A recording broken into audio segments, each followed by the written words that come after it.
Assalamualaikum warahmatullahi wabarakatuh. Selamat siang dan salam sejahtera buat kita semuanya, guru-guru hebat di wilayah Kabupaten Banyumas ataupun siapa saja Bapak Ibu yang menyimak pada kegiatan pada siang hari ini. Teman-teman semuanya, guru-guru hebat yang menyimak acara ini baik lewat meeting Zoom ataupun melalui live streaming di YouTube di channel Guru Penggerak Komunitas Guru Penggerak Kabupaten Banyumas. Pada hari ini Rabu 26 Januari 2022 pada pukul 13.00 sampai 15.00 Komunitas Guru Penggerak Kabupaten Banyumas mengadakan sharing aksi nyata yang nantinya narasumber kita adalah Ibu Indar Wahyuningrum SPD, kemudian dari TK Aisyah Jatisaba, Bapak Aris Sugiharto dari SMA Negeri 1 Rawalo, dan nantinya acara pada siang hari ini sampai sore nanti akan dipandu oleh moderator kita Ibu Junjung Nuraharti SPD dari SD Kaliwedi Banyumas ya. Nanti saya akan bacakan moderator yang akan membawakan pada kegiatan pada siang hari ini. Bapak Ibu semuanya, pada kesempatan siang hari ini berbagi aksi nyata kita adalah bagaimana menumbuhkan budaya positif pada siswa melalui kesepakatan kelas dan menerapkan diferensiasi pada praktikum virtual. Nah, Bapak Ibu semuanya, mari kita simak para pejuang pendidikan kita berbagi pengalaman dalam aksi nyata di kelasnya, dan akan dibawakan oleh moderator kita Ibu Junjung. Nah, Ibu Junjung udah siap, Ibu Junjung? Insya Allah sudah siap, Pak Rusdi. Terdengar jelas ya suaranya? Bapak Ibu semuanya, baik yang menyimak lewat Zoom ataupun melalui streaming di YouTube, saya bacakan terlebih dahulu siapakah moderator kita pada kesempatan hari ini. Nama lengkap beliau Junjung Nuraharti. Beliau merupakan guru kelas 5 SD Negeri Kaliwedi, beralamat di Kejawar RT 3 RW 3 Banyumas. Beliau menempuh pendidikan di SD 3 Kejawar, SMP Negeri 1 Banyumas, SMA Negeri Banyumas, dan menamatkan S1-nya di Universitas Negeri Semarang. Ibu Junjung sekarang bertugas di SD Negeri Kaliwedi. Kebasan ya Bu ya? Kaliwedi ya Bu? Iya, betul sekali. Oh iya, tadi saya ralat, tadi saya Banyumas. Kemudian sebelumnya di SD Negeri 1 Saudagaran Banyumas. Nah, Bapak Ibu semuanya yang menyimak pada kesempatan siang kali ini, acara berbagi sharing aksi nyata Komunitas Guru Penggerak Kabupaten Banyumas, kepada Ibu Junjung, waktu dan tempat kami persilahkan untuk membawakan kegiatan diskusi sharing aksi nyata pada kesempatan siang kali ini. Terima kasih, silakan Ibu Junjung. Baik, terima kasih Pak Rusdi atas waktu dan kesempatannya. Assalamualaikum warahmatullahi wabarakatuh. Waalaikumsalam warahmatullahi wabarakatuh. Selamat siang Bapak Ibu semua, salam sejahtera. Alhamdulillah, puji syukur senantiasa kita panjatkan kepada Allah Subhanahu wa taala, karena pada siang hari yang cerah ini, walaupun terasa panas, kalau saya ini di sini terasa agak panas seperti itu nggih, kita dapat bertemu secara tatap maya dalam acara talk show berbagi aksi nyata. Nah, talk show ini yang sudah rutin bagi komunitas guru penggerak Banyumas ini sudah dilaksanakan sekitar 2 minggu sekali begitu, dan sekarang adalah talk show yang kelima pada hari Rabu 26 Januari 2022 ini. Salawat serta salam semoga selalu tercurah kepada Nabi Agung Muhammad SAW.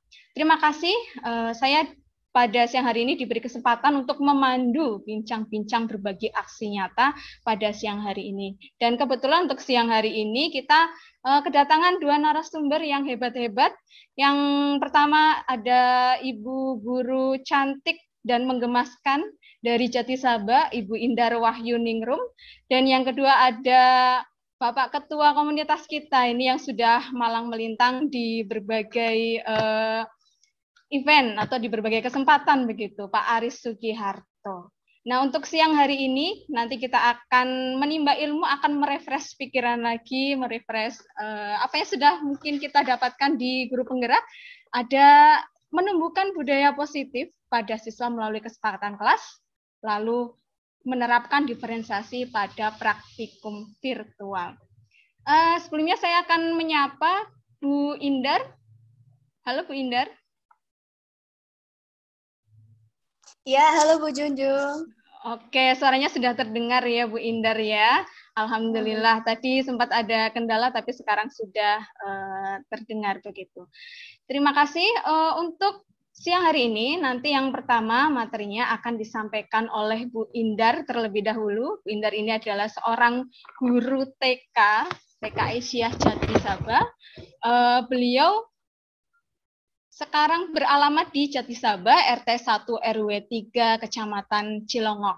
Kemudian beliau menamatkan SD di MI Muhammadiyah Jati Sabah, kemudian SMP di SMP Muhammadiyah Cilongok, SMA di SMK Negeri 3 Purwokerto, dan menempuh pendidikan S1 di Universitas Muhammadiyah Purwokerto. Beliau juga aktif pada bidang pendidikan IGABA Kecamatan Cilongok dan IGABA Kabupaten Banyumas. Kita sambut untuk materi yang pertama. Kita sambut materinya yaitu Bu Indar. Silakan Bu Indar, silakan bisa menyampaikan materi pada siang hari ini. Suara saya terdengar nggih? Iya, jelas Bu Indar. Alhamdulillah, ini ada sedikit problem, jadi saya pakai dua akun. Oke, nggak apa-apa. Iya, yang penting bisa kita bisa menimba ilmu dari Bu Indar begitu. Monggo Bu Kita Indar. nanti sharing-sharing bersama lah ya. Merefresh ya Bu Junjung ya, karena iya, untuk teman-teman guru penggerakan sudah dapat materi ini, jadi kita mengulang lagi lah nanti bersama-sama nggih. Iya Bu Indar. Saya izin share screen dulu.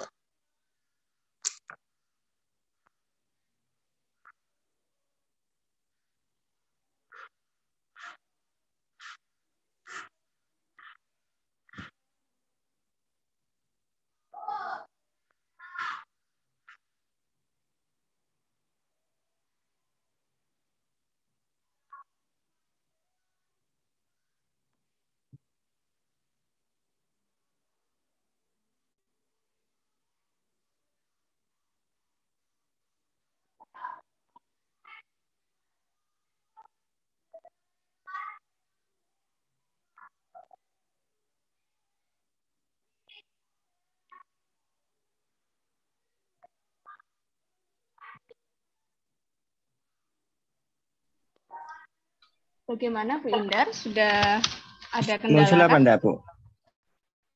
Sebentar.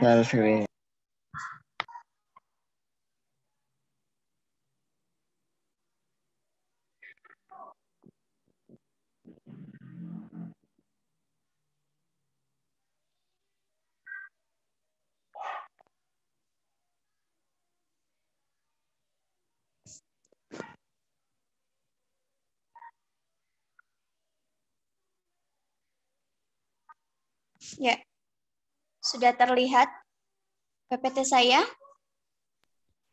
Sudah, Bu. Oke, bismillah. Selamat siang Bapak Ibu semuanya. Assalamualaikum warahmatullahi wabarakatuh.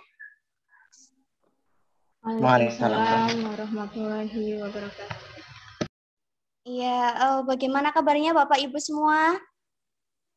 Alhamdulillah, Bu. Alhamdulillah. Benar. Ya, lama tidak berjumpa, rindu rasanya ya. Banget. Rindu Oke, banget Bu Indar. Rindu Banget, sekali. banget. Oke. Kita nyanyi dulu ya Bu, Pak. Aduh, nyanyi. Oke, siap. Siap. Ya, nanti bantu saya. Kita bernyanyi bersama-sama. Aduh. Waalaikumsalam. Ya, kalau bisa terlihat ya tulisannya. Waalaikumsalam. Bisa. Ya, nanti kalau saya tanya, halo, apa kabarmu? Jawabnya, Alhamdulillah. Nadanya sehat, gimana? hebat, luar biasa. Bisa ya Bapak Ibu ya? Coba. Sambil belajar Bu Indar ini. Ya, Nyanyi nih. siap semuanya? Oke, Di siap. sekolah jadi ada anak pada main. Oke, kita mulai ya Bu, Pak. Saya tanya kabarnya Bapak Ibu. Boleh saya panggil Bapak Ibu teman-teman? Boleh. Boleh. Boleh banget. Anak-anak juga boleh lah. Jangan. Ya, saya panggil teman-teman ya. Nanti kalau saya tanya, nanti teman-teman semua jawab ya. Oke. Halo, apa kabarmu? Alhamdulillah. Aku sehat, aku hebat. Luar biasa. Suaranya Bu Maya indah sekali ini, merdu ya. Lumayan tersepu. Aku nggak bersuara padahal. Itu suara siapa Bu Puji ya Bu ya tadi? Puji. Gitu. Saya nggak nyanyi Puji. juga. Saya penyemak Bu Maya kok. Saya cuma lip sync aja, Bu. Oh, lip sync ya. Harus Ya, bisa. alhamdulillah. Semoga semua dalam keadaan sehat, tanpa ada kurang suatu apapun ya. Selamat datang untuk teman-teman semua yang bergabung di kesempatan siang hari ini. Tadi saya lihat ada banyak teman-teman saya juga dari guru TK ya. Halo teman-teman semua, buntik-buntik. Halo. Sudah bergabung bersama kami ya. Di sini kita komunitas guru penggerak yang insya Allah kita rutin di Bapak Ibu untuk mengadakan talk show sebuah ikhtiar kita untuk terus belajar ya, terus mengupdate pengetahuan kita bahwa sebagai insan pendidik itu memang sudah menjadi kewajiban kita untuk senantiasa belajar dan belajar ya. Tidak hanya kita mengajar tapi juga belajar ya. Kita juga belajar dari murid-murid kita ya, tidak Ibu? Iya ya, kadang-kadang kita belajar juga dari murid-murid kita. Oke. Saya nanti menyampaikan materinya sampai jam berapa Bu Junjung? Ya, sekitar 30 sampai 45 menit Bu Indar nanti bisa menyampaikan materinya. Oke, bismillah nggih, 30 menit ke depan. Nanti nggak usah lama-lama ya. 23 partisipasan apa? Ya, kita akan berdiskusi bersama nggih Ibu, Bapak. Nanti saya juga meminta sharing-sharing dari panjenengan semua. Kita ingat lagi ya Bu, Pak. Mari kita ingat kembali tentang pandangan dari Ki Hajar Dewantoro bahwa pendidikan itu adalah menuntun segala kodrat yang ada pada anak agar mereka yang setinggi-tingginya, baik sebagai manusia maupun sebagai anggota masyarakat. Oleh sebab itu pendidik hanya dapat menuntun tumbuh atau hidupnya kekuatan kodrat yang ada pada anak agar dapat memperbaiki lakunya, bukan dasar hidupnya dan tumbuh kekuatan kodrat pada anak-anak. Ya, kita ingat kembali bahwa Ki Hajar Dewantoro itu memfilosofikan bahwa seorang anak itu bagaikan kertas putih yang sudah terisi oleh tulisan. Namun, tulisan-tulisan tersebut atau kodratnya ya, perilakunya itu belum nampak. Nah, nanti bagaimana proses pendidikan itu yang akan menjadikan potensi kebaikan ataukah potensi keburukan itu yang akan muncul atau berkembang. Tuh.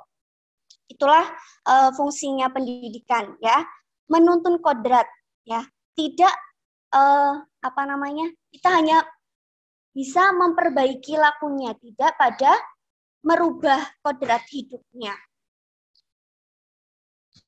Nah, dalam proses menuntun ini ya yang kita gaungkan bersama bahwa pendidikan Indonesia akan dibawa kepada merdeka belajar. Nah, seperti apa merdeka belajar itu? Agar siswa memiliki kemerdekaan dalam memilih menonjolkan potensi yang ada pada dirinya, ya, agar dia bisa berkembang sesuai dengan kodratnya dia yang sudah potensi-potensi setiap anak, ya, karena setiap anak memiliki karakteristik yang berbeda-beda. Nah, tugas kita menuntun, kita sebagai pamong, ya, agar mereka itu tidak kehilangan arah dan membahayakan dirinya. Nah, sekolah itu bukan hanya tempat untuk mentransfer pengetahuan, ya, tapi juga sebagai tempat untuk pembentukan karakter anak. Nah, apalagi kita yang di tingkat pendidikan level bawah seperti di PAUD dan juga di SD. Nah, PAUD itu termasuk kelompok bermain dan juga taman kanak-kanaknya. Kemudian di SD yang mana pada masa itu, apalagi pada masa usia PAUD itu, anak itu sedang pada masa krusial atau masa emas, ya, masa emas di mana mereka mampu menjadi peniru ulung, ya, apa yang mereka lihat, apa yang mereka rasakan, apa yang mereka alami, ya, apa yang mereka dapatkan itu sangat-sangat mudah ditangkap, ya.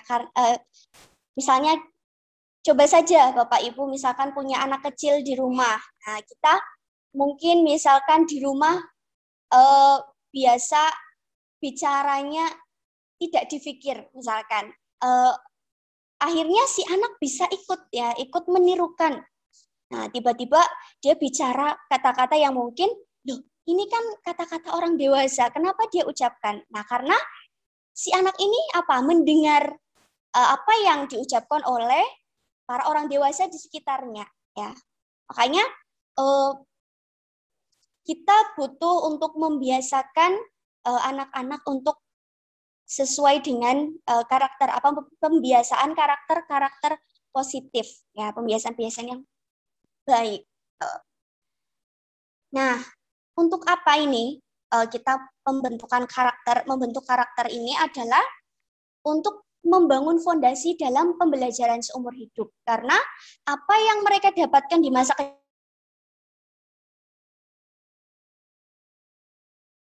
dewasa nanti, ya. Contohnya saja misalkan dulu saya sekolah gitu, misalkan sekolah punya guru yang agak killer gitu, ya, bisa dibilang agak killer. Sepertinya itu sangat-sangat membekas, ya, sangat-sangat membekas. Kadang-kadang kita juga masih teringat apa pengalaman-pengalaman yang kita alami saat kita misalnya di usia 4 tahun atau usia 5 tahun, bahkan usia 2 tahun mungkin. Kita masih ingat, oh dulu saya pernah misalkan main sama Bapak Ibu ke sini gitu kan. Masih ingat walaupun ingatan itu mungkin tidak terlalu jelas. Maka apa yang kita tanamkan, apa yang kita berikan, pengalaman yang kita berikan kepada anak-anak kita sangat-sangat perlu untuk difilter. Selanjutnya itu untuk mendukung relasi yang baik di dalam tempat tinggal dan komunitas serta tempat kerja. Ketika anak-anak sudah dibiasakan dengan karakter positif, maka dia akan otomatis, ya, pembiasaan, ya, habit, ya. Jadi kuncinya pembentukan karakter itu adalah di habit atau pembiasaan, ya. Makanya kalau di tingkat bawah, sekolah tingkat bawah itu paling banyak adalah penanaman karakter, pembiasaan-pembiasaan, baik itu di dalam kelas, di lingkungan sekolah maupun pembiasaan yang dilakukan di dalam keluarga. Nah, kebiasaan ini pun harus didukung oleh 3 komponen, yaitu kalau kita ingat ada pusat pendidikan. Apa saja ya Bapak Ibu ya? Pusat pendidikan?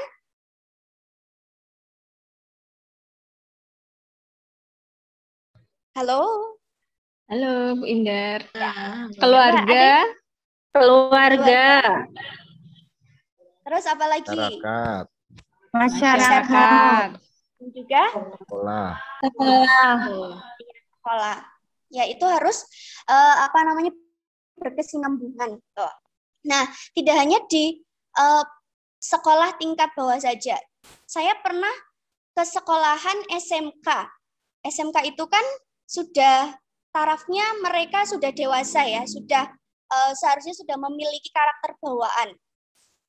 Tapi di sana diterapkan bahwa seperti ini, mereka harus meletakkan misalnya di dalam kelas itu ada banyak tulisan-tulisan, misalkan ada sapu, tempat alat kebersihan, di situ dicantelkan dicantelkan sapu dan alat-alat kebersihan yang lain. Kemudian papan tulis, sampai papan tulis pun itu ditulisi, papan tulis seperti itu. Saking ini adalah upaya dari sekolah itu untuk menanamkan budaya positif di lingkungan sekolah yang nantinya pembiasaan itu akan menjadi sebuah karakter, ya, karakter si anak tersebut.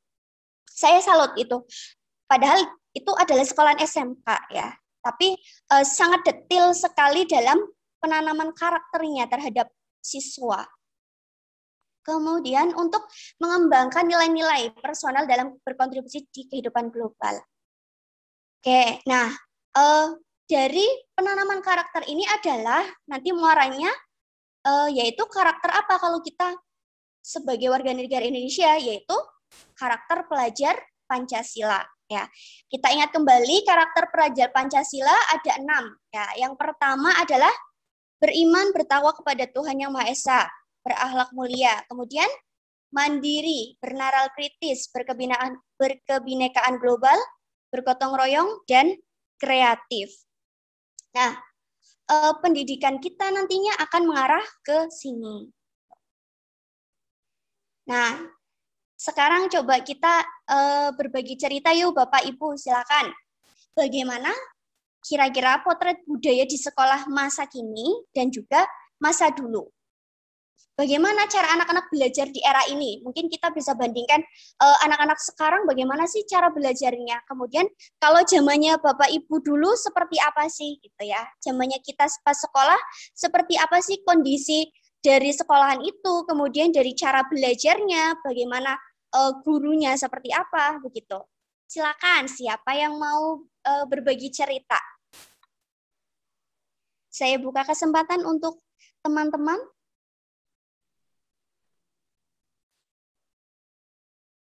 Saya Bu Gi, Indah. monggo Bu Puji, silakan. Gi, saya memulai Gi. Sedikit berbagi cerita saja. Ini untuk level SMP ya pada umumnya, karena saya mengajar di SMP.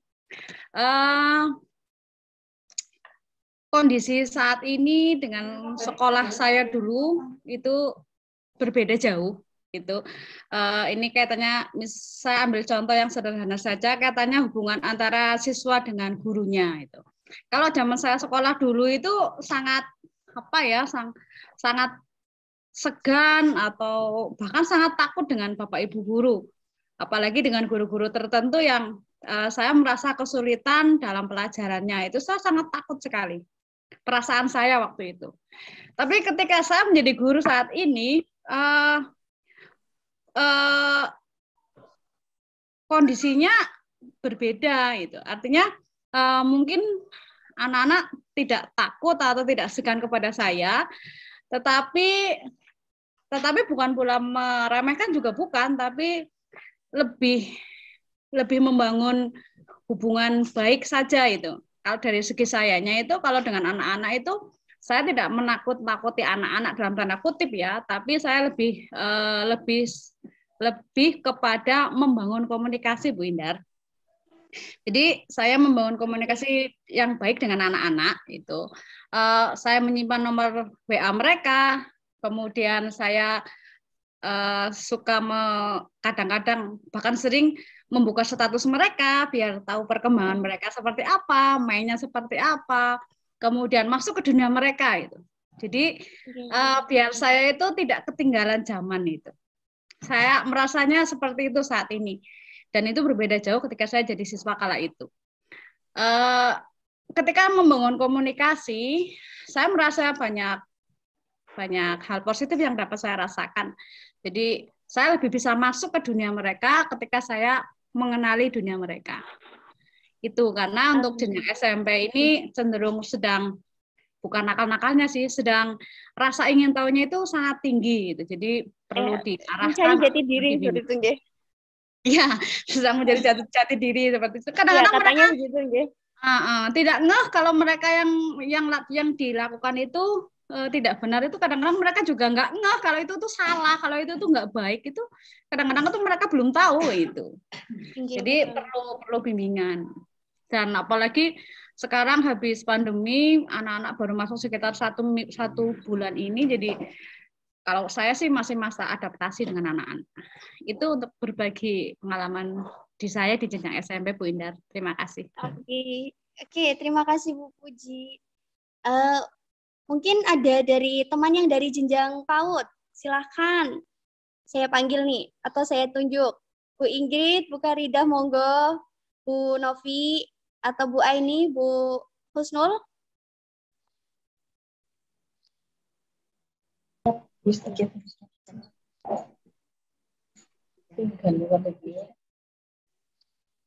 Monggo.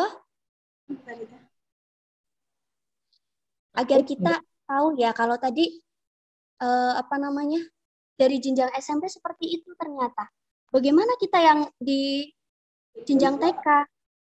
Nah, oke, mungkin saya dulu yang bercerita, nanti teman-teman bisa menambahkan.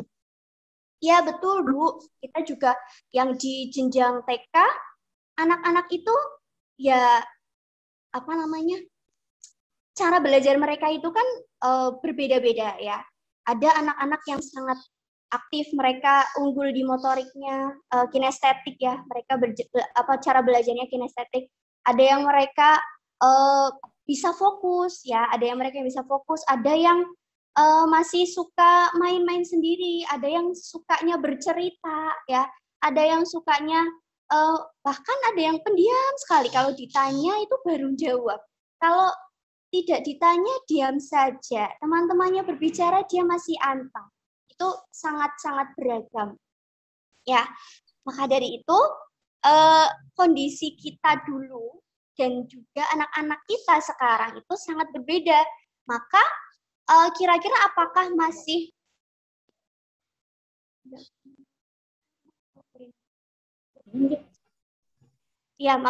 kita apakah kira-kira masih bisa, misalkan kayak dulu aturan di kelas anak-anak harus diam gitu ya, guru bicara harus anteng, tangan dilipat gitu kan, guys.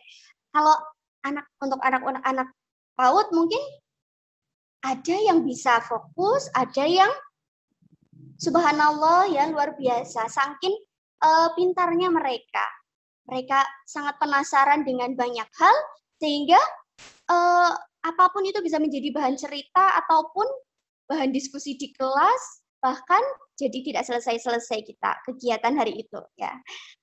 Oke. Nah, nanti itu diantaranya kita butuh adanya kesepakatan kelas ya. Kita main dulu ya Bu, Pak. Nah, biasanya ini anak TK yang suruh main. Atau anak SD juga bisa ya. Main mencari 5 perbedaan. Silahkan Bapak Ibu bisa mencari 5 perbedaan dari gambar tersebut. Yang sudah menemukan 5 perbedaan bisa open mic dan open kamera ya, silakan. Bu Indar, nyun sewu. Nggih. Bu Indar, sambil nyambi, coba Bu Indar lirik ada teman-teman yang mau masuk tapi belum di-admit, Pak, Bu. Oh, mohon maaf. Nggih, karena jenengan dijadikan hostnya. Oh, nggih. Ada nggak? Iya itu Bu, banyak yang belum Banyak bisa yang masuk. belum nggih Bisa gabung. admit. Saya melihat Pak Amin bisa pandu Bu Indar, saya menjawab yang 5 perbedaan. Yang pertama, perbedaan bentuk bola, kemudian Itu di kapal. awan itu ada 3, yang sebelah 2. Terus pohon kelapa. Kacamata Iya, matahari di gelas yang di bawah. Ember. Embernya itu, ya embernya ada itu Bu di bawah. Gambar burung di dekat matahari. Buat minuman itu yang satu ada. Pohon kelapanya yang satu. Bendera. Yang satu kosong.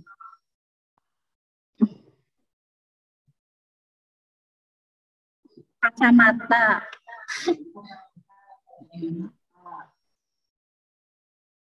Ember, yang satu ada isinya, yang satu kosong. Kemudian ada itu. satu enggak? Bolanya merahnya ada yang di atas sama di bawah. Terus yang itu di bawah tangan, yang kiri ungu, yang kanan hitam. Di bawah tangan, di bawah gelas. Gelasnya juga beda itu. Iya. Berarti nggak 5 perbedaan mungkin ya Bu? Banyak. 1, 2, 3, 4. Minimal kali. Minimal 5 ya. Pohon kelapanya aja hilang satu.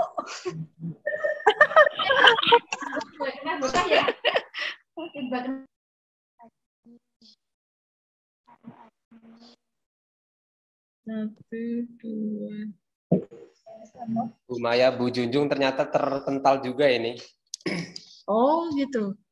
Iya. Nanti saya handle nggak apa-apa Bu Maya ya. Ini sedang Iya Pak.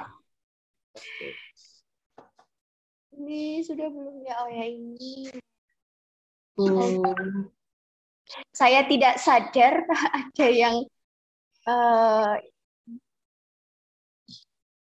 Ada yang masuk. Jadi Bu Indar sambil melirik ya kalau ada yang itu. Ada yang masuk, nggak apa-apa. Tadi teman-teman sudah menemukan, Bapak Ibu sudah menemukan lebih dari 5 Bu perbedaannya. Oh ya, alhamdulillah, luar biasa. Sebentar.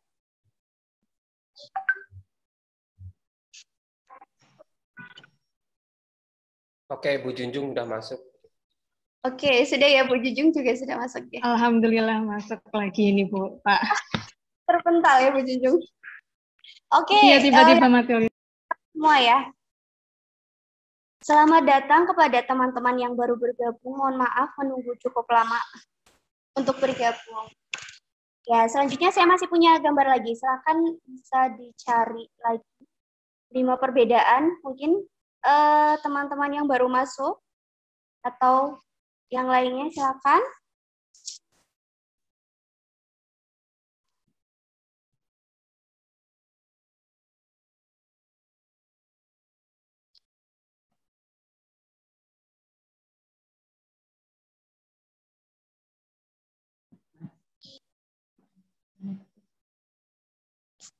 Sudah ketemu?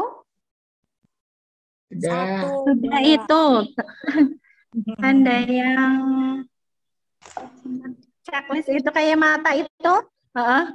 Bentuknya satu panjang, satu pendek. Satu. Ya. Terus ya. Satu panjang, satu bentuk yang kaki, meja kaki itu ya. Ada 3, yang bawah, yang atas 2. Itu gambar apa sih Mbak Iin? Gambar apa ya? Saya nemu ada gambar itu, gambar kartu. Kayak gambar robot. Apa itu ada yang Robot atas bawah sikat, robot bawah nggak bawa sikat. Yang kuning. itu. Robotnya kakinya 3, kakinya 2. Oh iya. Itu. Ada lagi panjang pendek. Senyumnya Iya. itu. Panjang pendek. Oke. Senyum robotnya itu Bu Indar. Baju Yang pinknya warna kebalik. putih, iya. Tangan kanan Oh iya. yang pink itu satu di pinggang semua, satu naik. Oke. Iya, itu. Wah, Masya Allah, fokus semua ternyata ini. Yang jelas itu apa ya? Yang di tengah itu, yang atas itu pinknya satu, yang dua pinknya dua, yang tengah Atasannya ya putih. bajunya. Lampu robot itu yang Lampu di ya. robot di dada Oh, itu betul. sama Robot yang hidungnya atas panjang badannya ada pendek. lampunya. Iya. Robot putih itu bawah ada tombolnya, atas nggak ada. Ada berapa Iya, perbedaannya itu. Bu dapat Bu? Lebih banyak dari 5 sekali. Banyak Bu. Oke, yang ini yang gambar yang kedua ini ternyata banyak sekali perbedaannya. Oke, kita lanjut ke selanjutnya. Slide selanjutnya. Nah, tadi sudah memperbarui fokus kita ya. Kita diskusi kembali. Nah, tadi ketika kondisi yang Bapak Ibu semua hadapi di dalam kelas ya, yang dengan kondisi anak yang berbeda-beda sekali karakternya, kemudian mungkin kondisi lingkungan kelas juga yang berbeda, itu kan mengakibatkan beberapa kondisi di dalam kelas yang mungkin dialami Bapak Ibu. Entah itu kondisi yang membuat kita kurang nyaman dan lain sebagainya.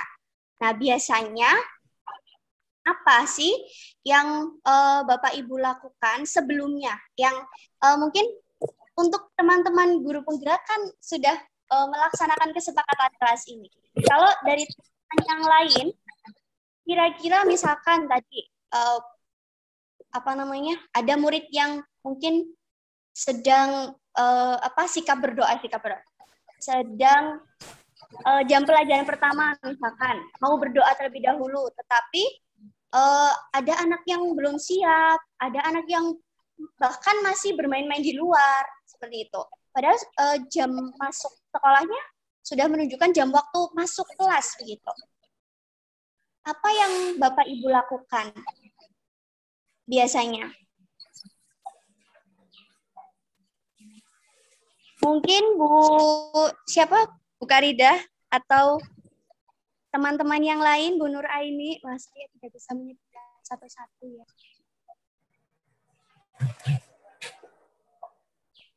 Biasanya kita ada ini ya, aturan di kelas, tata tertib, atau misalkan kita kasih reward untuk mereka yang bisa duduk rapi ketika berdoa, atau diberikan hadiah apa gitu ya.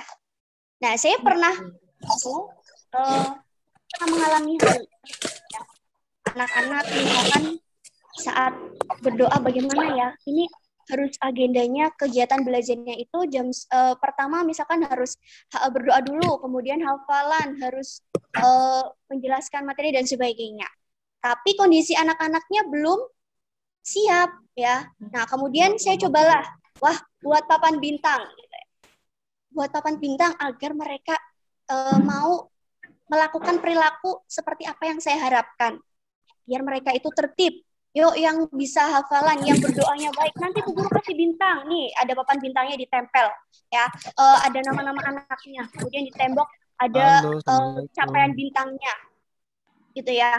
Mereka yang rajin, ibaratnya mereka yang tertib ya, pasti banyak bintangnya ya. Tapi ternyata saat itu saya hanya bertahan beberapa lama saja, tidak bertahan lama, dan saya merasakan kejenuhan dalam artian kenapa ya setelah saya kasih hadiah, kenapa dia balik lagi perilakunya, kembali lagi besok seperti itu lagi, seperti ibaratnya anak-anak itu memang harus selalu diingatkan ya, tapi seperti kurang tumbuh adanya kesadaran.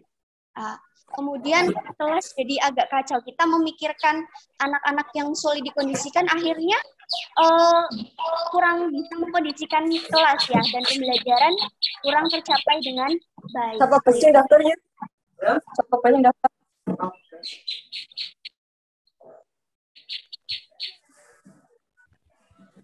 Aku juga kisi TKRO. Oke. Ya? Kalau Bapak di tempat Bapak Ibu masih adakah reward dan juga misalkan kalau reward untuk yang lain mungkin bisa gitu ya. Kalau misalnya tidak ada hukuman, lagi reward, Bu. Oh, tidak pakai reward. Iya. Bisa berbagi Bapak menggunakan apa di sekolahnya? Untuk misalkan tadi. Ya, Bu. Assalamualaikum warahmatullahi wabarakatuh. Iya, Bu, jadi saya kebetulan ini baru gabung nih, jadi tidak mengikuti dari awal. Tapi yang saya tangkap tadi masalah pelaksanaan kesepakatan kelas, Bu, ya. Iya, betul. Jadi alhamdulillah saya juga sudah sekitar 2 bulan menerapkan kesepakatan kelas. Memang saya lihat sangat banyak pengaruh positif terhadap anak-anak. Namun kita harus tetap mengawasi, mengingatkan selalu kesepakatan yang sudah kita buat.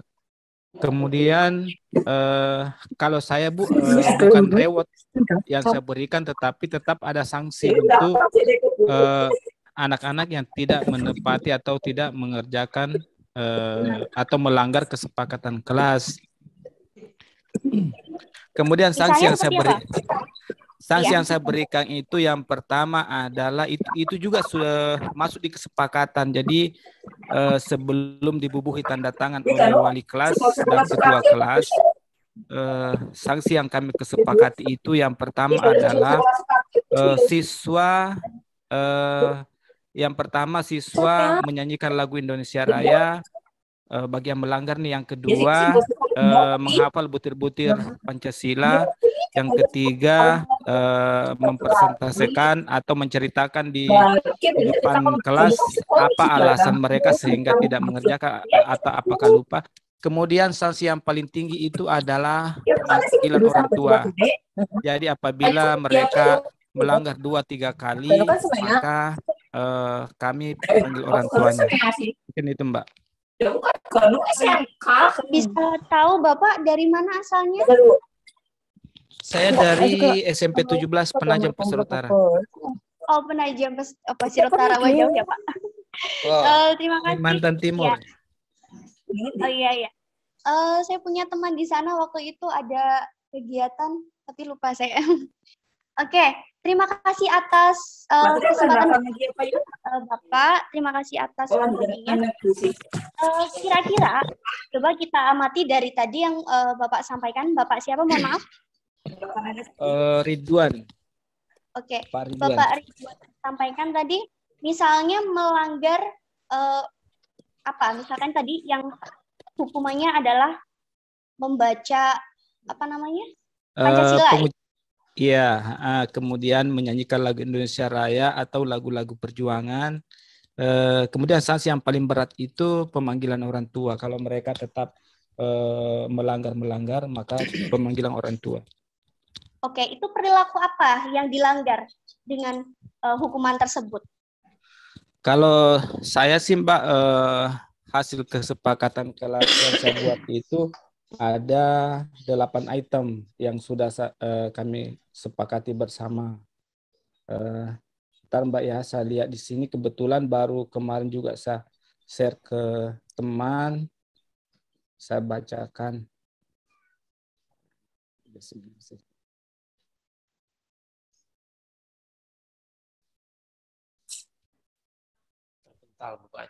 Halo? Ya, halo, silakan Bapak. Jadi ini kesepakatan kelas ini yang saya buat dengan anak-anak karena anak-anak itu dia hanya menyampaikan idenya sepotong-sepotong. Jadi kami mengambil inisiatif untuk merangkum semua ide itu. Itu pun di hadapan mereka. Jadi semua siswa memasukkan pendapatnya. Mereka ingin aturan apa yang mereka ingin buat. Kemudian saya merangkum yang ide-ide yang hampir sama itu kami satukan. Kemudian yang pertama itu ide yang kami sepakati itu yang pertama memakai masker dalam seragam sekolah sesuai dengan ketentuan. Yang kedua, menjaga kebersihan kelas, membuang sampah pada tempatnya. Yang ketiga, makan dan minum di kantin, artinya tidak boleh dalam kelas. Kemudian merawat, menjaga peralatan kelas, menata meja dan kursi dengan rapi. Kemudian yang kelima, menjaga sikap toleransi, saling menghormati dan gotong royong, membersihkan kelas dan lingkungan kelas. Kemudian sopan, menghindari teriak-teriak dalam kelas maupun di lingkungan sekolah. Kemudian peduli keamanan kelas tanpa ada diskriminatif. Kemudian belajar dengan serius dan menyelesaikan tugas-tugas dengan penuh tanggung jawab. Kemudian disiplin, keluar dan masuk kelas harus izin guru maupun ketua kelas. Kemudian berpikir, berperilaku jujur. Oke, terima kasih Bapak. Mohon maaf, banyak sekali ya, luar biasa. Kesepakatan kelasnya luar biasa, banyak sekali. Dan itu disepakati oleh semua siswa ya Pak? Iya, ini ide murni siswa. Cuma kami sebagai guru itu meramunya kembali karena ide siswa itu sepotong-sepotong. Jadi kami menggabungkan ide-ide yang hampir sama. Kemudian ini ditandatangani oleh wali kelas dan ketua kelas. Karena ini juga kami sepakati di kelas. Oh ya, baik. Terima kasih Bapak, luar biasa. Kalau kita lihat kembali, kesepakatan kelas itu bukan hukuman yang seperti itu ya kalau menurut saya. Kalau saya menangkap bahwa kesepakatan kelas itu ketika ada punishment atau akibat bukan bukan hukuman yang seperti itu. Itu kalau misalkan anak-anak tidak membereskan kelas, tapi nanti hukumannya adalah membacakan Pancasila. Apakah itu sudah relevan dengan perilaku pelanggaran yang dilakukan oleh siswa itu? Kira-kira boleh saya jawab, Mbak? Jadi ya, kalau yang kami pahami kemarin itu memang hukuman tidak dibolehkan. Jadi antara hukuman dengan sanksi itu berbeda. Nah, sanksi yang kami berikan itu adalah sanksi yang positif. Artinya jadi misalnya mereka melanggar tapi kami suruh membaca undang-undang, itu kan hasilnya positif. Jadi tidak mengerdikal atau menganggap anak itu bersalah. Mungkin seperti itu, hanya saya mengalihkan tugas, sanksi adalah mengalihkan tugas dari pelanggarannya ke perbuatan yang lebih disiplin atau lebih baik. Mungkin seperti itu, Mbak. Oke. Bagaimana ketika perilaku pelanggaran itu kita ganti dengan punishment, itu kita ganti dengan konsekuensi. Misalkan anak-anak tidak membereskan ruang kelas, kita beritahu konsekuensinya apa, akibatnya apa sih dari tidak membereskan kelas, ya. Kelasnya jadi seperti apa? Tentu berantakan. Apakah nyaman untuk belajar? Tidak kan? Tidak. Akhirnya mereka harus membereskan, ya kan? Seperti itu. Mungkin ketika kegiatan lanjutannya atau tadi dikatakan punishment, tapi ini bukan punishment ya, konsekuensinya dari pelanggaran perbuatan itu adalah konsekuensi yang relevan dari perbuatan si anak tersebut. Oke, nanti kita bisa diskusi bersama kembali ya Bapak Ibu. Kita lihat bahwa reward punishment mungkin bisa masih ada relevan untuk diterapkan di zaman sekarang, tapi mungkin di beberapa hal ya, tidak semuanya harus reward punishment. Kalau sepengetahuan saya, reward itu mereka diberikan, kemudian perilaku itu hanya bertahan beberapa saat saja, dan perilaku itu tidak timbul dari kemauan dirinya. Nah, yang kita lakukan atau usaha yang akan kita lakukan adalah dalam budaya positif ini adalah apa?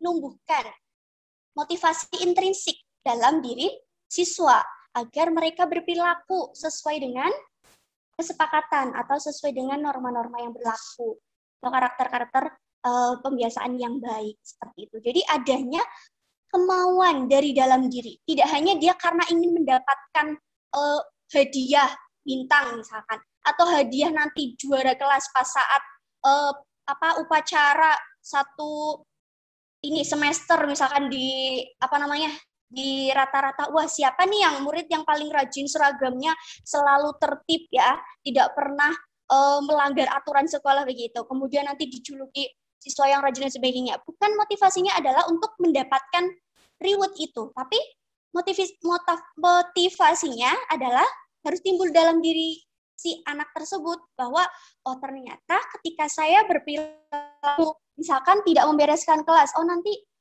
kita belajarnya jadi kurang nyaman, kelasnya berantakan, tidak fokus, ya, barang-barangnya tercecer di mana-mana, atau mungkin misalnya tidak buang sampah di tempatnya, nanti wah kelasnya nanti jadi banyak lalatnya, kemudian akan kotor dan sebagainya. Ya. Adanya motivasi intrins. Oke. Coba kita lihat tabel yang saya bagi. Oh, mohon maaf, waktunya sudah ini ya, Bu Junjung. Oh iya, Bu Indar, ini sudah hampir 45 menit, nggih. Bisa mau nanti lebih disingkat lagi untuk sesi ya, selanjutnya. Ini Terima kasih. aja. Kemudian saya langsung ke ini ya, teknik kita membuat kesepakatan kelas. Poinnya, yang pertama adalah yang perlu diingat. Kita libatkan siswa untuk membuat kesepakatan.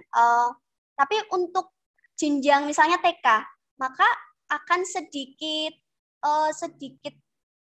ide yang mungkin mereka utarakan kepada guru. Mungkin kalau untuk yang jenjang disesuaikan dengan usianya tentu ya, disesuaikan dengan usianya. Ketika si anak sudah bisa diajak untuk berdiskusi, untuk menyampaikan saran pendapatnya, maka silakan libatkan siswa semaksimal mungkin. Tapi untuk jenjang TK, PAUD atau SD kelas 1, kelas rendah mungkin gitu ya, kita bisa sediakan gambar atau kita diskusi dulu. Misalkan Bu Guru memantik dengan suatu kondisi. Teman-teman, mari kita buat kesepakatan kelas misalnya. Anak-anak, yuk kita buat kesepakatan kelas yuk agar kita belajar di kelas itu menyenangkan, terus kita belajarnya asik, seru. Kira-kira harus bagaimana ya? Kemudian bisa misalkan kalau yang tingkatnya TK kita kasih gambar yang perilaku yang baik, kemudian perilaku yang tidak sesuai begitu ya. Kira-kira kalau misalnya saya contohkan kebersihan di dalam kelas. Ada gambar di kelas itu banyak sampahnya, kemudian mungkin bangkunya tidak rapi dan sebagainya. Kemudian yang satu gambar kelas yang rapi, kemudian mainan tertata dengan rapi gitu ya. Kira-kira mana nih yang lebih baik, teman-teman gitu. Kalau mereka anak TK insya Allah sudah bisa diajak diskusi seperti itu. Teman-teman bagaimana ya kalau kelas ini berantakan, mejanya berserakan, sampahnya tidak dibuang ke tempat sampah, kira-kira seperti apa ya? Bagaimana ya? Gitu. Mereka pasti akan cerita atau bilang sama Bu Guru, Bu Guru nanti banyak lalat misalkan. Jadi bau Bu Guru di kelas kalau sampahnya tidak dibuang ke tempat sampah gitu. Nah, oke, berarti kalau kita membuang sampah harus di tempatnya ya gitu. Itu satu kesepakatan. Kemudian lanjut dengan perilaku-perilaku lain, budaya positif lain yang ingin kita biasakan pada anak di kelas ataupun di sekolah seperti itu. Insya Allah ketika kita terbuka kepada murid-murid kita, ya insya Allah mereka juga akan nyaman bercerita kepada kita. Nah, kemudian yang kedua, tanya ide dari murid ya untuk mencapai kelas impiannya. Wah, berarti kalau misalnya kita tidak mau kelasnya berantakan oleh sampah, harus bagaimana ya? gitu kan. Tadi membuang sampah di tempatnya. Nah, kalau misal di tingkat jenjang yang lebih tinggi di SD, di SMP atau di SMA, saya pikir mereka akan banyak menuangkan ide-ide ya. Sehingga kita perlu memilah poin-poin yang kiranya penting untuk dijadikan kesepakatan kelas. Itu dengan arahan guru ya. Tidak semua yang murid usulkan itu kita ajukan gitu ya. Dan untuk membangun sebuah kebiasaan yang baik itu pun harus bertahap. Jadi pilih poin-poin penting gitu. Pilih poin-poin penting, tidak terlalu banyak juga. Jadi tidak bingung atau lupa. Nah, kesepakatan kelas ini nantinya akan berkembang ya seiring berjalannya waktu. Bagaimana sudah dilaksanakan kesepakatan kelas itu? Kalau sudah oke, kira-kira kita bisa tambah kesepakatan kelasnya atau ada yang dikurangi atau ada yang diganti seperti itu. Nah, kemudian untuk membuat kesepakatan kelas kita juga menggunakan kalimat yang positif dari kata jangan atau dilarang. Misalkan anak-anak di dalam kelas, misalkan jangan lari-lari di kelas. Nah, kita ganti berjalan pelan-pelan di kelas. Tuh. Kemudian misalnya jangan teriak-teriak gitu ya, bicara pelan-pelan gitu ya misalnya kalimatnya.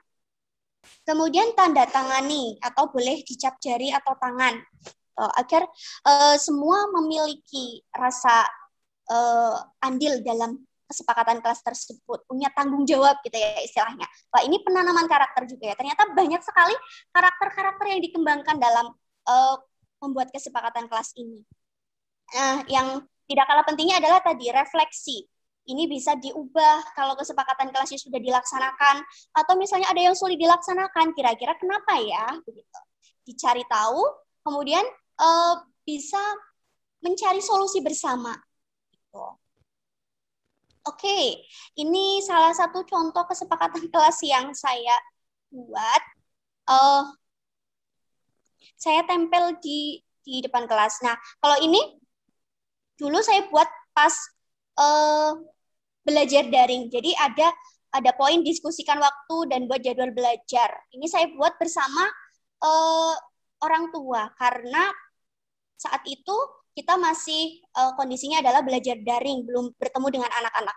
Kalau sekarang kita bisa langsung bertemu dengan anak-anak sehingga kita bisa bertanya langsung apa keinginan dari anak-anak agar kita bisa nyaman belajar di kelas seperti itu. Nah, namanya anak-anak memang selalu harus diingatkan ya. Kita tidak bosan-bosannya untuk selalu mengingatkan, mengajak anak untuk berpikir, berdiskusi akibat dari perbuatannya. Ya, yang sedang saya biasakan kepada anak-anak adalah berdiskusi. Teman-teman, bagaimana ya kalau misalnya ada yang berteriak-teriak, itu berdoanya berteriak-teriak, kira-kira bagaimana ya? Alhamdulillah mereka sudah bisa memberikan saran atau pendapatnya. Ya, berisik Bu Guru, telinganya sakit ya gitu. Nah, ini ada teman yang terganggu. Jadi bagaimana ya? Gitu. Apakah boleh berteriak-teriak begitu misalnya? Oke, itu paparan dari saya yang bisa saya sampaikan, yang perlu kita ingat ya. Ada kata-kata motivasi untuk kita gitu. Dari semua perubahan yang terjadi di dunia ini, yang paling penting adalah perubahan dirimu sendiri. Ya. Jadi memang pertama perubahan harus kita awali dari diri kita sendiri. Bismillah, kita bisa menjadi pendidik yang lebih baik lagi untuk menuntun anak-anak didik kita mencapai kemerdekaannya sehingga menjadi insan yang berguna dalam masyarakat. Baik Bapak Ibu, terima kasih. Mohon maaf jika ada penyampaian yang kurang berkenan. Saya kembalikan ke Bu Junjung. Silakan Bu Junjung. Oke, terima kasih Bu Indar. Kita berikan tepukan yang gemuruh untuk Ibu Indar yang sudah menyampaikan materinya dengan sangat memuaskan, dan ini saya jadi teringat kembali akan pendidikan guru penggerak yang sudah kita lalui ya begitu. Baik Bapak Ibu, sekian tadi adalah penyampaian materi dari Bu Indar. Untuk sesi diskusi nanti kita simpan dulu di akhir. Kita lanjut dulu ya, mengingat keterbatasan waktu seperti itu. Untuk selanjutnya kita lanjut ke sesi yang kedua yang akan disampaikan paparannya oleh Bapak Aris Sugiharto MSI. Beliau adalah guru dari SMA Negeri 1 Rawalo, kemudian menempuh pendidikan di Master Biologi Unsud. Beliau juga merupakan Ketua MGMP Biologi Kabupaten Banyumas dan juga Ketua Komunitas Guru Penggerak Banyumas. Beliau beralamat di Bantarsoka, Purwokerto Barat. Kita sambut Pak Aris. Gimana kabarnya Pak Aris?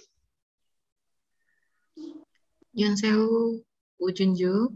Tinggi, Bu. Itu Bu Indar menjadikan Pak Aris jadikan host Bu Junju. Bu Maya. Bu Junju, maaf, Bu Indar. Bu Maya. Halo. Nggih, udah Bu. Udah. Oh nggih, sampun, monggo. Oke, terima kasih Bu Maya. Ini kepada Pak Aris. Sudah siap nih Pak Aris nggih? Insya Allah ya siap Bu. Untuk sesi kedua ini Pak Aris nanti akan menyampaikan tentang penerapan pembelajaran berdiferensiasi dalam praktikum, begitu nggih Pak Aris nggih? Ya, praktikum yang virtual. Praktikum yang virtual, begitu menarik sekali. Bapak Ibu, mari kita sambut dan kita dengarkan paparan yang akan disampaikan oleh Pak Aris. Monggo Pak Aris, waktu sepenuhnya kami persilakan. Terima kasih Bu Junjung atas waktunya.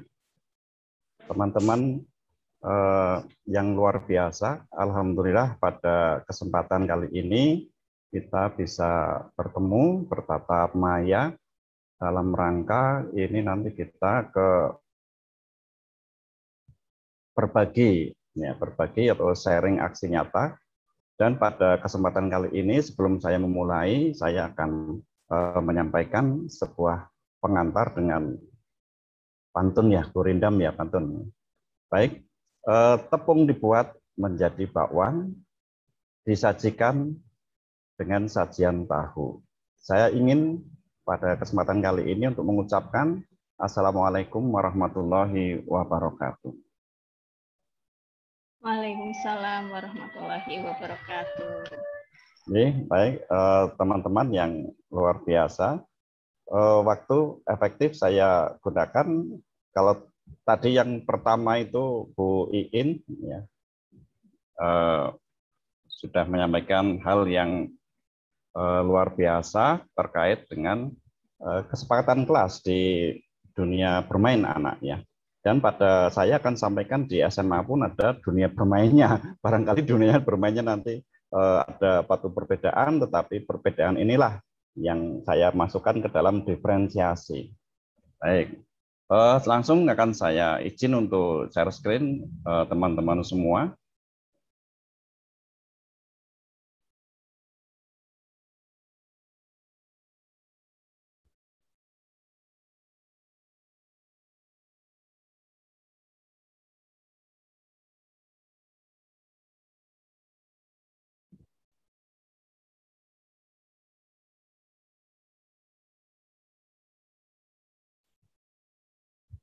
Oke.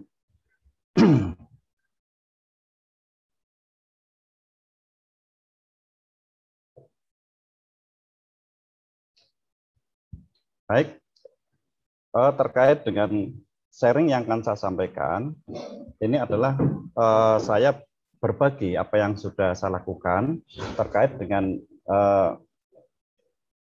satu kodrat dari anak, yaitu bahwa anak itu berbeda. Artinya tidak ada satu anak pun yang memiliki ciri dan karakter yang sama. Oleh karena itu dikenal dengan istilah diferensiasi, keberagaman. Nah, terkait dengan keberagaman ini, sebagai guru saya mencoba untuk menerapkan pembelajaran diferensiasi, tetapi dalam fokus kali ini adalah pada praktikum virtual.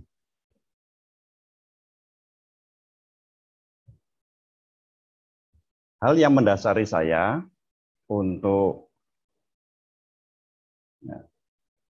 melakukan praktikum virtual ini, yang pertama adalah pada kondisi pandemi COVID. Pandemi COVID sungguh suatu hal yang luar biasa. Kita betul-betul terjadi satu perubahan, yang perubahan itu lonjakannya semakin meningkat cukup pesat, baik itu lonjakan kita di IT ataupun malah justru lonjakan negatif atau penurunan yang tajam terkait dengan motivasi siswa dan juga pengaturan kita dalam pembelajaran. Kemudian yang kedua adalah bagaimana pembelajaran agar tetap berjalan, yaitu dengan PJJ, pembelajaran jarak jauh. Saat ini kondisi di Banyumas pada level 2 bisa pembelajaran secara tatap muka terbatas. Tetapi mudah-mudahan ini nanti akan normal kembali.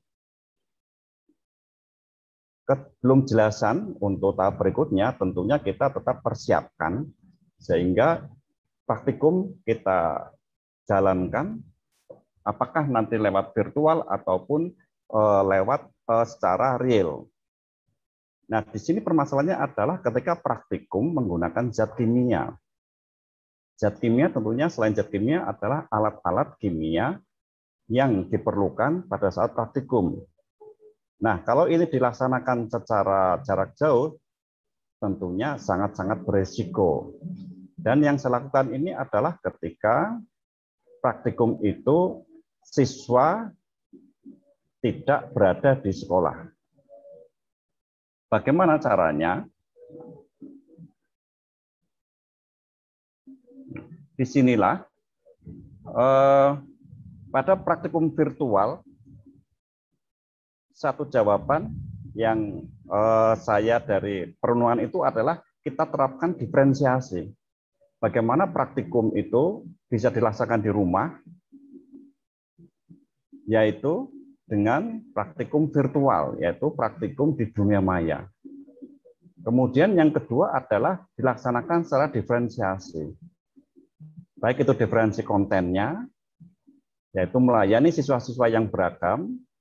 Yang kedua adalah diferensiasi prosesnya. Dan tahap yang ketiga adalah menerapkan diferensiasi produknya.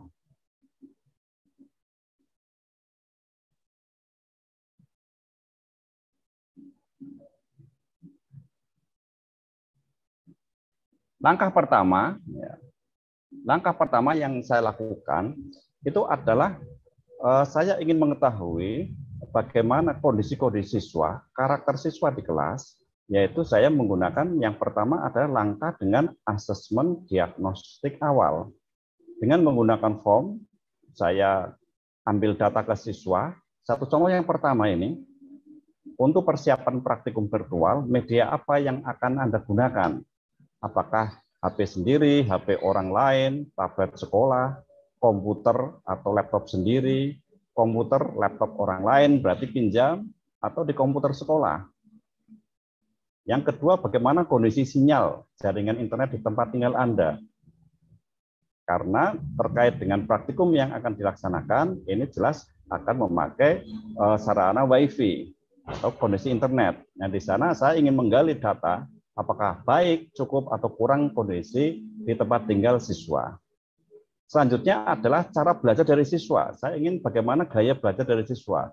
Apakah dia melihat langsung senangnya, atau mendengar langsung, atau dia bergerak-gerak kinestetik. Apakah dia auditori, kinestetik, atau verbal. Nah, disinilah saya ingin mengetahui bagaimana gaya belajar dari siswa ketika dia di rumah. Kemudian bagaimana cara Anda lakukan untuk mengatasi kendala yang kemungkinan terjadi. Jadi siswa mencoba untuk problem solving. Ketika siswa mengalami kendala, kira-kira apa yang akan siswa lakukan untuk mengatasi kendala tersebut. Selanjutnya adalah kendala yang mungkin terjadi saat siswa melakukan praktikum virtual. Dengan data-data seperti ini masuk ke saya, data inilah yang saya gunakan untuk menerapkan pembelajaran diferensiasi. Nah, pada diferensiasi di sini yang pertama adalah kami siapkan, terus saya guru siapkan diferensiasi kontennya. Nah, di sini adalah praktikum enzim yang akan dilakukan oleh siswa. Saya bagi dua, artinya siswa yang kinestetik, dia senang ngotak-ngatik itu, senang bergerak, senang melakukan treatment, eksperimen, maka siswa-siswa tersebut bisa memilih menggunakan aplikasi yang sudah disiapkan. Dalam aplikasi ini saya memakai rumah belajar. Yang kedua adalah saya siapkan demonstrasi. Artinya saya menyiapkan demonstrasi dulu, praktikumnya di lab, kemudian saya ambil videonya, video itu saya upload di YouTube. Sehingga siswa bisa memilih apakah siswa yang nanti akan masuk ke kinestetik, dia akan melakukan praktikum virtual secara eksperimen atau praktikum virtual secara demonstrasi. Yang kedua adalah diferensiasi proses. Pada diferensiasi proses ini, siswa itu saya sarankan untuk belajar kolaborasi. Kolaborasi di sini bukan berarti bertemu. Kalau ini gambarnya adalah bertemu, minimal 2 siswa. Tetapi kolaborasi dengan satu-satu sendiri-sendiri di rumah pun bisa kolaborasi. Dalam arti bisa kerjasama, bisa komunikasi dengan Android atau media yang lain. Dengan kolaborasi ini tentunya membangun bagaimana kebersamaan dan kritis-kritis siswa dengan siswa yang lain. Pada diferensi proses ini, saya siapkan ke lembar kerja siswa. Lembar kerja siswa ini bentuknya eksperimen dan demonstrasi. Jadi siswa yang nanti sesuai kelompoknya adalah dia masuk ke eksperimen, maka lembar kerja siswa itu dia akan mengikuti lembar kerja secara eksperimen. Kemudian yang kedua adalah ada yang mengikuti lembar kerja siswa secara demonstrasi. Begitu juga pada panduan praktikum yang dilakukan oleh siswa. Di sana saya siapkan, jika siswa di rumah memiliki laptop, maka panduan praktikumnya adalah panduan praktikum versi laptop atau tablet.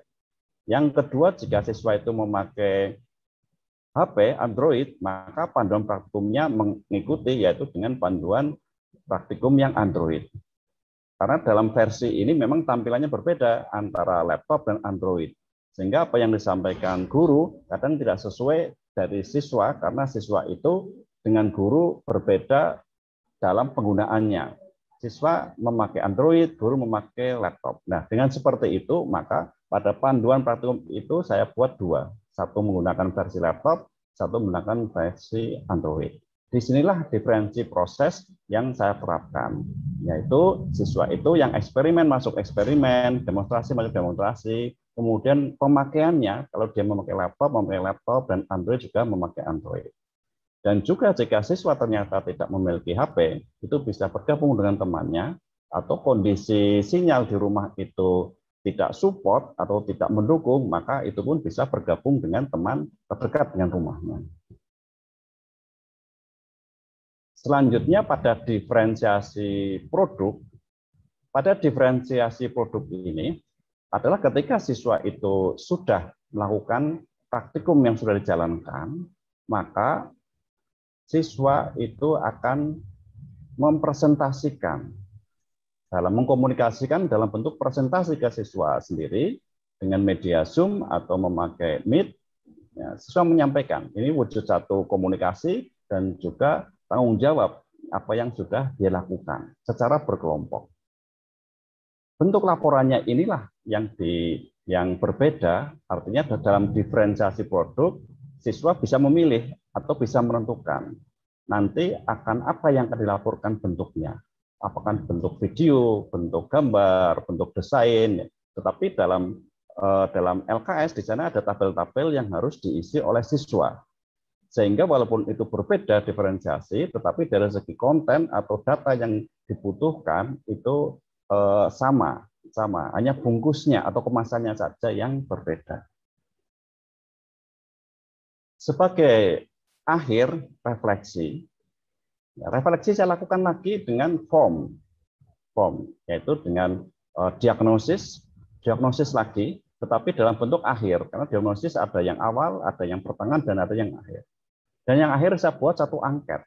Angket di sini, dalam refleksi ini, siswa ada yang memakai form, ada langsung, saya ingin ini Pak Aris, saya ingin ke video, maka ya dipersilakan anak memakai video untuk menyampaikan hasil refleksinya.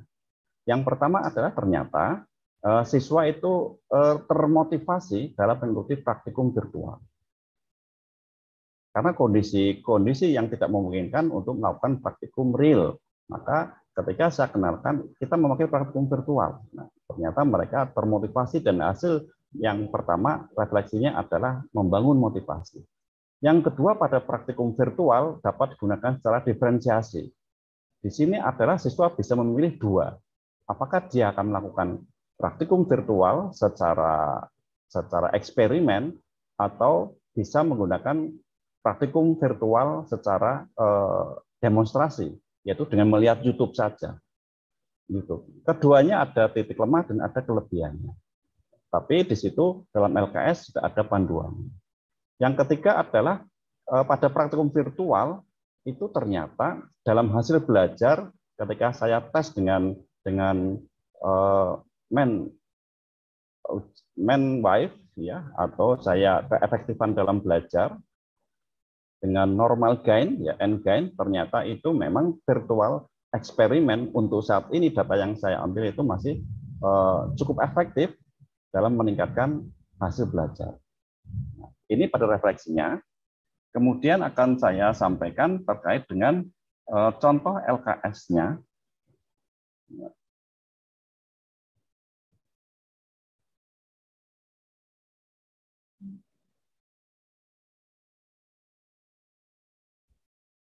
Pada lab, nah ini, oh bukan, maaf.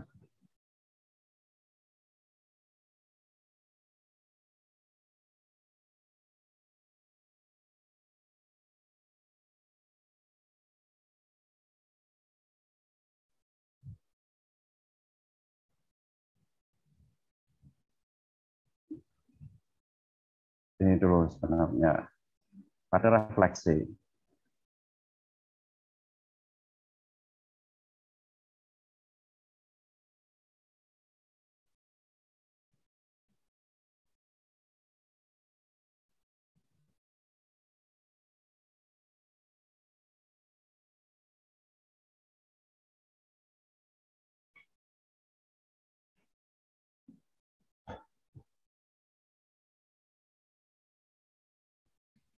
Mohon maaf Pak Aris, itu suara videonya belum terdengar nopun nih?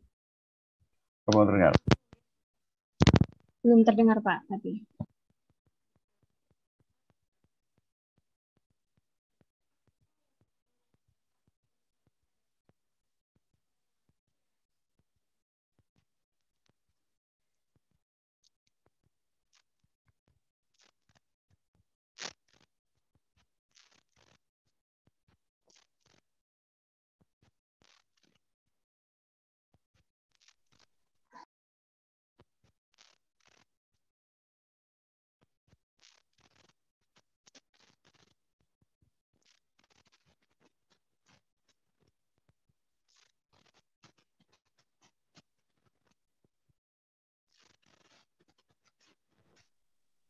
Itu satu saja testimoni dari siswa terkait dengan praktikum. Selanjutnya adalah sebenarnya apa yang dilakukan oleh siswa dalam praktikum maya tersebut akan saya tampilkan.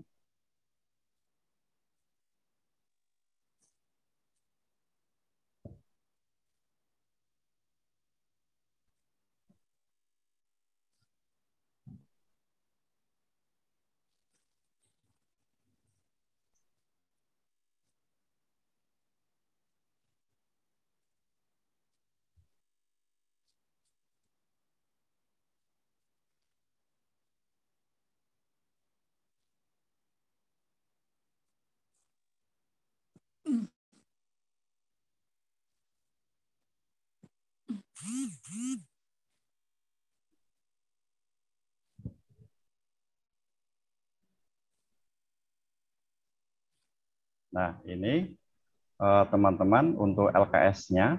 Jadi pada LKS ini ada versi web atau laptop, kemudian ada versi ke Android.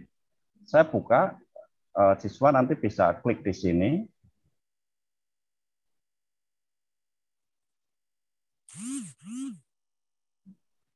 Nah, saya memanfaatkan virtual lab pada rumah belajar. Sebenarnya banyak sekali konten-konten yang disediakan pada lab virtual. Saya memilih satu untuk bisa dipakai untuk siswa. Jadi ini tampilannya sudah masuk. Ketika akan menguji, ya, menguji enzim katalase 1, 2, 3. Nah, di sana di LKS sudah saya tulis siswa diminta untuk memakai 4. Ya, 4 tabung reaksi, maka bisa ditambah. Jadi tambah menjadi 4. Nah, langkah di sini adalah saya akan menguji hidrogen peroksida H2O2. H2O2 di sana adalah pada saat ini itu banyak dipakai sebagai antiseptik. Pada antiseptik di COVID ini banyak antiseptik itu menggunakan H2O2. Tetapi H2O2 di dalam tubuh manusia itu menjadi toksit atau beracun, sehingga perlu diuraikan. Nah, diuraikan di sini untuk membuktikan siswa memakai ini, ya, hidrogen peroksida isinya.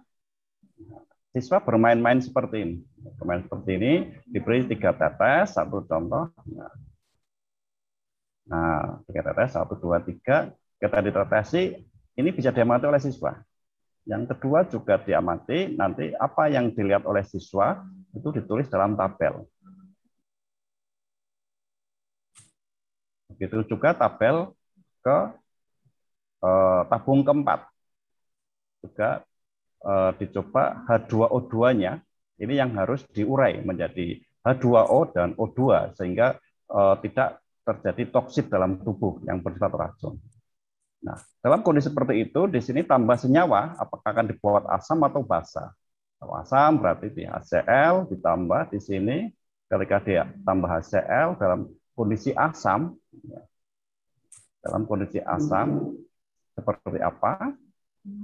Kemudian dalam kondisi ya, basa, kemudian pada sianida,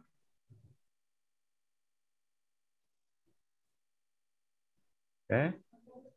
Yang terakhir adalah tetap H2O2.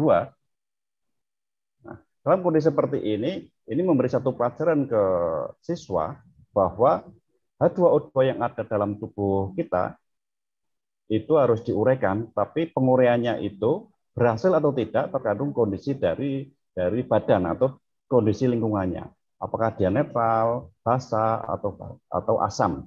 Nah, untuk mengetahui keberhasilan ureanya itu adalah dengan mengecek oksigen. Nah, ini cara mengecek oksigennya, siswa akan melihat sendiri. Dan apa yang ditampilkan akan masuk ke siswa, ditulis dalam tabel. Nah, ini ketika nyala api, ya, ini berarti ada oksigennya. Artinya berhasil dalam kondisi netral. Nah, ini masuk ke dalam, nah ini tidak masuk. Nah, jadi begitu gambarannya, dan untuk media, karena H2O2 ini ada di hati ayam, paling banyak memakai hati.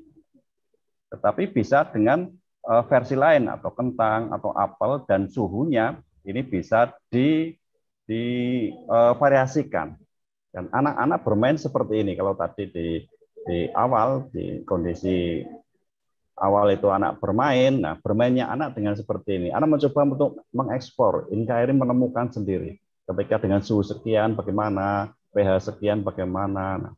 Nah, yang diharapkan adalah terurainya H2O. 2 menjadi H2O dan O2 sehingga tidak menimbulkan toksik. Jadi seperti itu yang saya bagikan ke teman-teman. Saya yakin teman-teman semua sudah melakukan itu.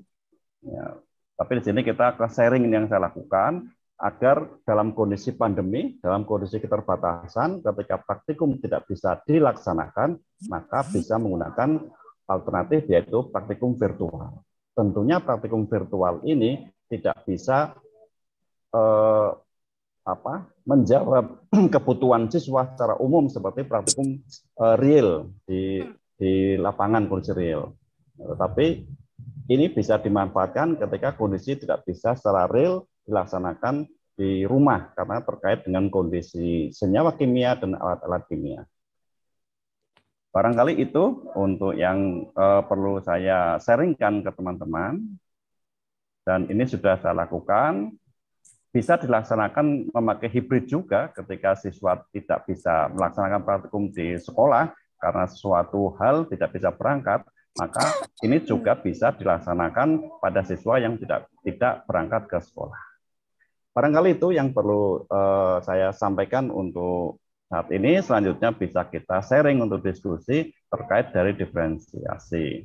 Ya, penekanan pada diferensiasi ini adalah bagaimana kita melayani kebutuhan siswa, materi tidak tersampaikan, konten tersampaikan, dan target pembelajaran tersampaikan, tetapi dalam hal prosesnya, produknya, itu sesuai dengan gaya karakter siswa dan kebutuhan siswa. Dengan seperti ini, ternyata dalam refleksi, itu anak lebih senang dan termotivasi. Walaupun memang dari segi guru perlu persiapan. Yang pertama adalah pemetaan dulu siswa gayanya seperti apa, kebutuhannya seperti apa. Baik, itu untuk selanjutnya saya kembalikan ke moderator untuk kita bisa Pak Arif, berbagi itu ada yang mau masuk apa nggih? Oke. Baik, terima kasih Pak Aris yang sudah berbagi aksi nyata di kelasnya. Mari kita berikan aplaus untuk Pak Aris dan juga pemateri sebelumnya oleh Bu Indar. Sebenarnya tadi masih pengen lihat praktikumnya lagi Pak Aris, itu menarik sekali ya. Bisa praktikum secara virtual seperti itu. Ini jadi saya juga terinspirasi. Dan mudah-mudahan ini bisa asik sekali Bu Indar ya. Ini mungkin nanti bisa ditiru di kelas, tadi kan jenjang SMA, mungkin di jenjang SMP, kemudian SD, atau mungkin di TK begitu. Nah demikian tadi paparan materi yang sudah kita saksikan bersama dari Bu Indar maupun Pak Aris. Untuk selanjutnya yaitu sesi diskusi tanya-jawab. Kami buka satu termin saja karena ini waktunya sudah hampir cukup, seperti itu Bapak Ibu. Kami buka satu termin dengan 3 penanya sementara. Silakan bagi Bapak Ibu yang ingin berdiskusi ataupun menanyakan sesuatu kepada Bapak dan Ibu narasumber kita pada siang hari ini. Monggo dipersilakan. Akan lebih baik mungkin disampaikan secara langsung atau bisa melalui chat. Wah, ini di chat juga sudah banyak sekali diskusi, aktif sekali. Ya, ada Ibu Sari, ada juga, kemudian ada Bu Sri, kemudian Bapak Ibu yang lain. Monggo Bapak Ibu, apabila ada yang ingin disampaikan.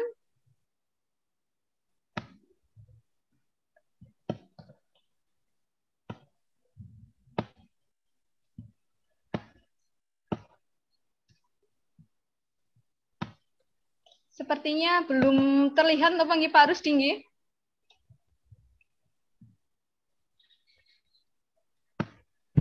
Bu Junjung. Oke. Bisa dilanjut. Pak Aris Baik. tadi mungkin terpotong, Bu. Oh iya, kepotong. Baik, Pak Aris, mungkin ada tips and triknya Pak Aris. Ini karena saya juga tertarik tadi praktikumnya begitu, praktikum virtual. Jika saya ingin menirunya begitu, menirunya di kelas saya di jenjang SD begitu Pak Aris. Mungkin ada tips and triknya supaya praktikum tadi itu gitu Pak Aris. Baik, terima kasih Bu Junjung. Praktikum di sini itu tentunya tidak bisa dilaksanakan seperti yang real, ya real. Tapi sebagai keterbatasan di sini, triknya atau tip dari saya itu, satu, tetap kita usahakan bisa melakukan praktikum real, nyata itu, nyata. Ya, tetapi ketika praktikum itu ya harus memakai alat yang standar dengan lab atau ada memiliki zat yang berbahaya yang perlu kita harus ada pengawasan, maka kita lakukan praktikum yang virtual. Dan pada praktikum yang virtual itu saya ada beberapa alamat linknya, tidak hanya dari Rumah Belajar itu salah satunya, tetapi banyak itu ada yang berbahasa Inggris, juga banyak konten-konten yang bisa digunakan untuk praktikum virtual.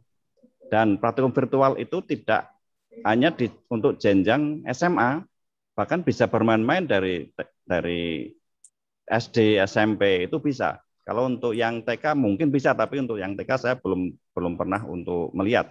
Tapi untuk SD, SMP itu ada, terutama yang mapel-mapel yang kaitannya dengan praktikum. Tidak hanya terkait dengan IPA, mapel yang lain ada praktikum di sana tersedia. Walaupun masih terbatas, tetapi kita bisa mengkolaborasikan dengan beberapa link penyedia dari konten praktikum. Nah, ini tip dari saya. Untuk kendala-kendala dari siswa memang terkait dengan kondisi sinyal. Oleh karena itu, bagi siswa yang tidak memiliki HP atau sinyal yang mendukung, maka bisa bergabung dengan siswa terdekat. Jadi begitu Bu Junjung untuk tip dari saya. Dan jangan lupa kita selalu komunikasi dengan siswa, sehingga nanti ada pertanyaan-pertanyaan dengan siswa akan segera tertangani dan terjawab, sehingga siswa ketika kita respon, kita apresiasi, sesederhana apapun yang sudah siswa lakukan, maka siswa jadi semangat. Begitu Bu Junjung untuk tipsnya.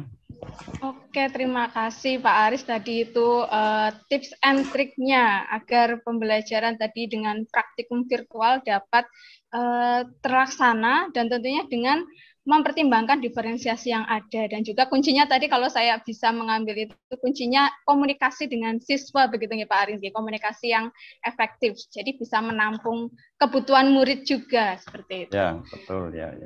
Oke, terima kasih Pak Aris. Nah, ini menyambung, ada pertanyaan lagi dari Ibu Sri Yuwani SPD.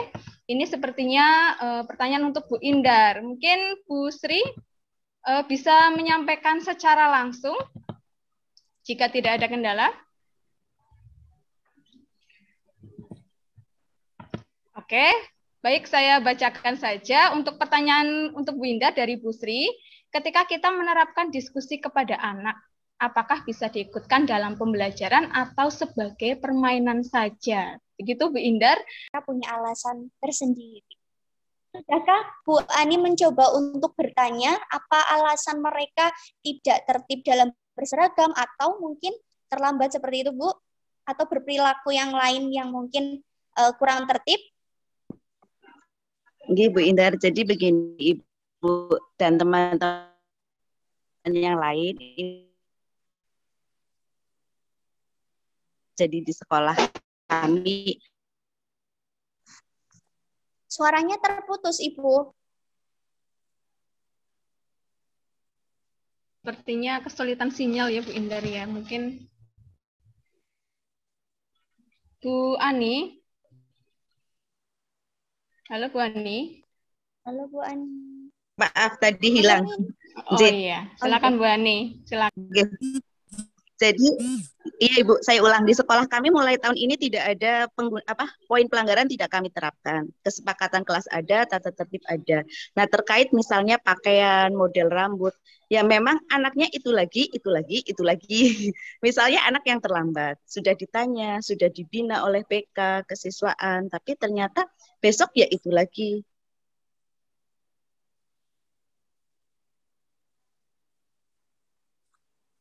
Ya, mungkin itu faktor dari keluarganya, mungkin bisa biasaan di rumah gitu.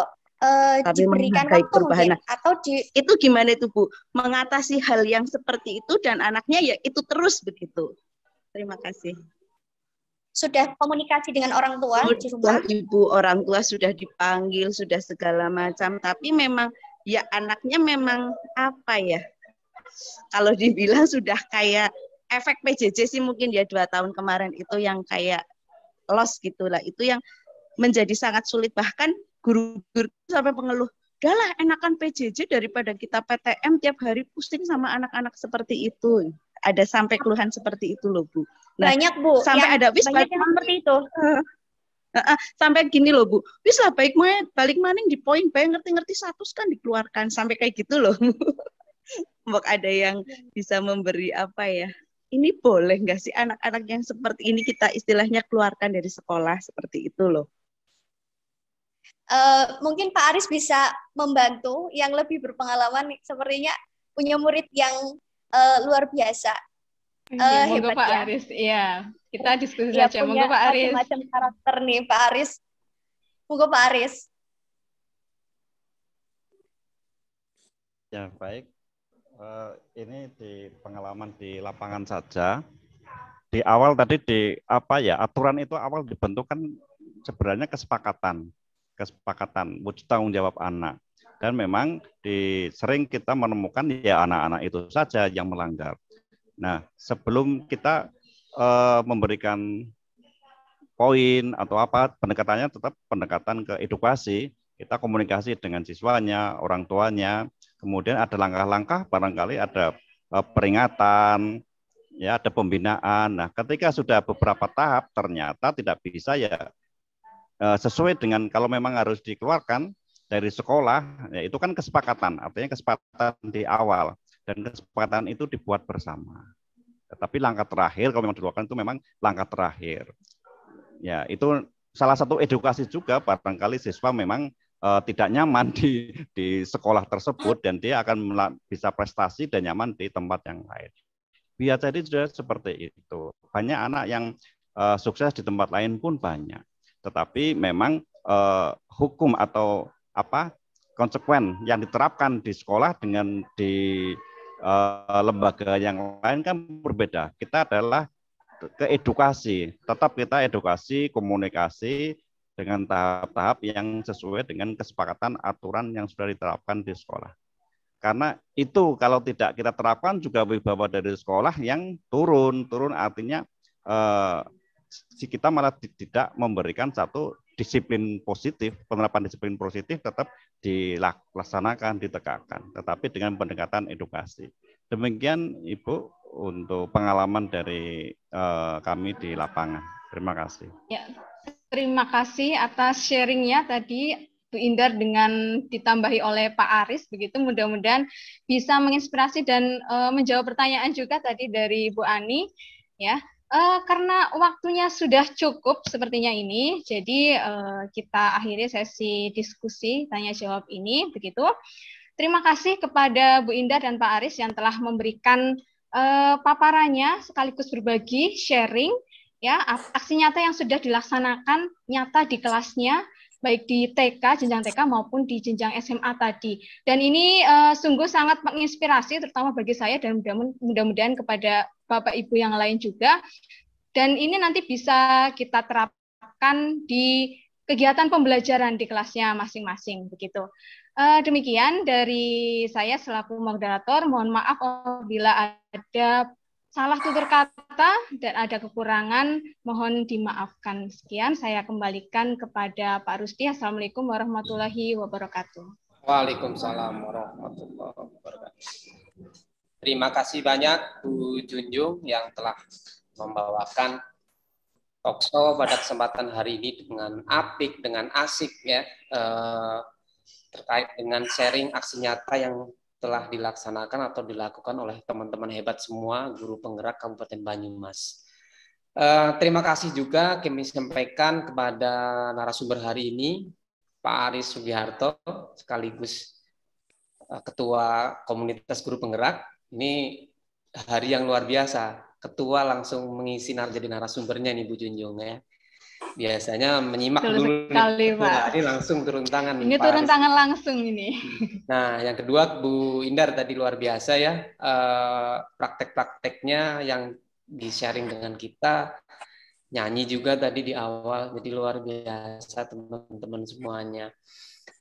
Bapak Ibu semuanya, baik yang menyimak di Zoom meeting maupun di live streaming di YouTube, kami dari Komunitas Guru Penggerak Kabupaten Banyumas menyampaikan apresiasi yang mendalam bagi Bapak Ibu semuanya yang telah partisipasi di acara siang hari ini sampai sore.